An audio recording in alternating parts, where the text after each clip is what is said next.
Congratulations, Streetsboro. It's like we've won the lottery. $24 million in state funding to build brand new school facilities. And we can collect with a yes vote at the polls this November. Personally, I am excited by money. I think of $24 million coming from the state to our schools. That, in essence, equates to virtually a free high school.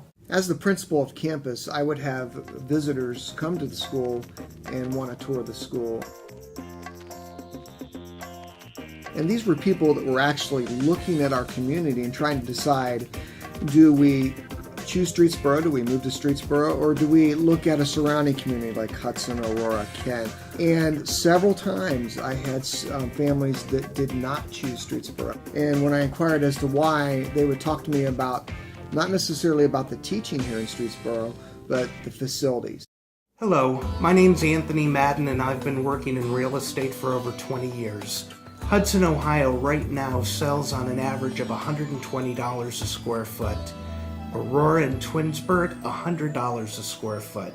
Streetsboro, $90 a square foot. If your home is valued at $100,000 and you could magically transport it to Hudson, it increases to $125,000.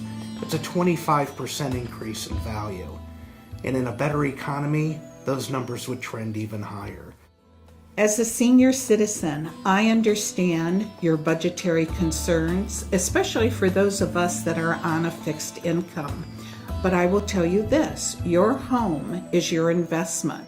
The cost of the bond issue is minimal. Please give this consideration.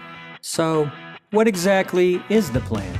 If voters approve the bond issue November 5th, Streetsboro will build a new high school, new stadium, all-weather track, and auditorium. This will sit on 120 acres of beautiful land, with plenty of room for expansion. I'm really excited about the school being on State Route 14 where tens of thousands of people a day are going to be driving by. And I think it's going to be great for the city, and it's going to be a great boost for all the people who live here to say, hey, that's our school. And it doesn't end there.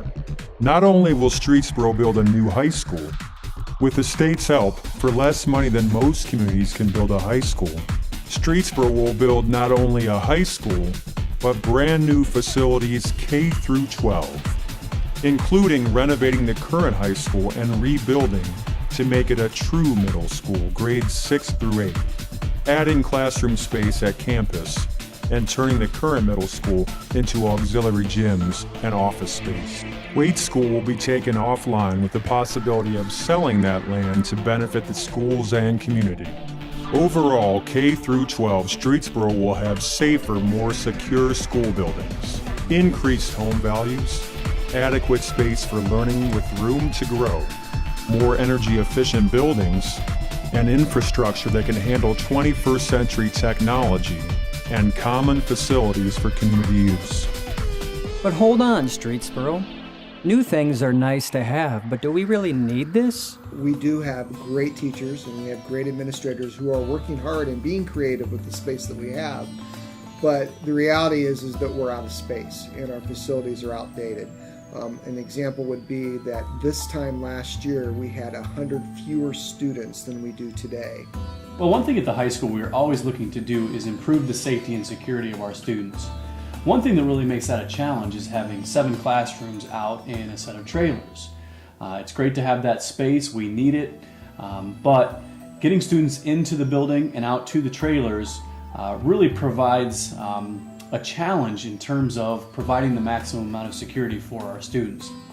There is asbestos in my high school language arts classroom, which causes the projectors to have to be sitting on the ground and cords draped all over the room, which causes a safety hazard for my students. From what I understand, that's a problem in all of the upstairs classrooms, not just my classroom.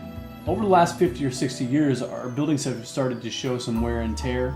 With the advent of technology, they've presented some real shortcomings. Another issue that I've noticed that really impedes our optimal learning environment is having a lot of exposed wires in the high school. With the advent of technology, we've had to run wiring quite a bit, And in many of the hallways, there is exposed wiring. Now I'm a senior here at Streetsboro High School this year, and I loved my experience. The teachers are great, the students are great, but in reality, the people that are coming up here deserve a lot more than what I had. How amazing would it be to have people walk across a real stage and have real seats that are elevated seating? My little sister would have so many opportunities if she were to come to a brand new high school.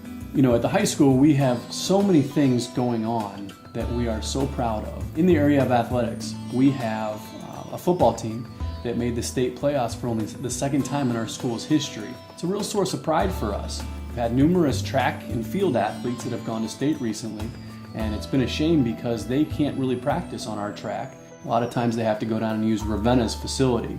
Our situation in track, I would say, is pretty dire. We're losing 45 minutes right off the bat per day just in practice time. We're gathering and putting ourselves on a bus 2 to 3 times a week and traveling to Ravenna. They try to get us to Ravenna or anywhere that does have an all-weather track, but we got to Ravenna once, and since the ride isn't like a 2-minute ride to Ravenna, we were there for maybe like 25, 30 minutes, so it's not a lot of time to practice. For the past years, when we've had home meets, we've actually had to go out and rent Ravenna's track. And I can't tell you an exact date, but I'm going to say the last home track meet that we ran in Streetsboro was in the late 1990s. That's not convenient for parents. It's not convenient for our athletes. Another area that we are very proud of is our drama department. Recently, we've done plays such as Dracula and Jekyll and Hyde. A lot of the same students that are involved in those, with Mr. Boardwine's assistance, entered a contest through VH1 and won that contest. And we were able to have a nationally known recording artist, Ingrid Michelson, come and have a concert. So our drama department is doing fantastic things, but yet they, through no fault of their own, they have to perform in really a venue that's not meant for dramatic productions. It's not meant for concerts and things like that. So there are a lot of issues with trying to set up rehearsal schedules around sports, with the acoustics not being what they could be. And so in both athletics and our drama department, we have first-rate staff, and we have first-rate productions and athletes and teams that are having to perform on subpar stages. 18 years ago, when I interviewed at Streetsboro High School, I was told by the then principal and superintendent it was an exciting time to be working for Streetsboro schools. After all, they said, very soon we'd have a new high school. At the time, my daughter was 4 and about to begin kindergarten. Today, she's 22 and a senior in college. It's too late for her and for my son, but it's not too late for the next generation of Streetsboro kids. I love living in Streetsboro. I want my schools to prepare me so that someday I could go to college and become a doctor. Our time is now, Streetsboro, but time is ticking. If we don't pass this, we essentially go back to the bottom of the list, and we stand to lose quite a bit and potentially have to pay for the entire project ourselves. How soon is now? We can imagine the possibilities, Streetsboro, by taking a look at OSFC projects from all over the state.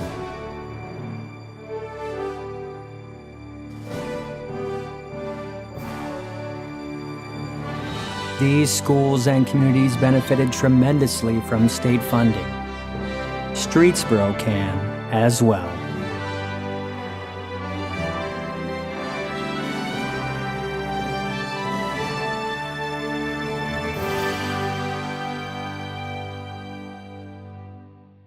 It's really important for them to make this step because I think Streetsboro is starting to be seen by other communities as the place to be. Oftentimes I think about the taxpayers who supported my education, and to those people I'm eternally grateful. As a community, we deserve this. Now when our number is finally chosen, and we just got the final notification that we were accepted, that to me it's almost a dream. Now's the time to do it right. Why am I voting for the bond issue? I'm committed to this community.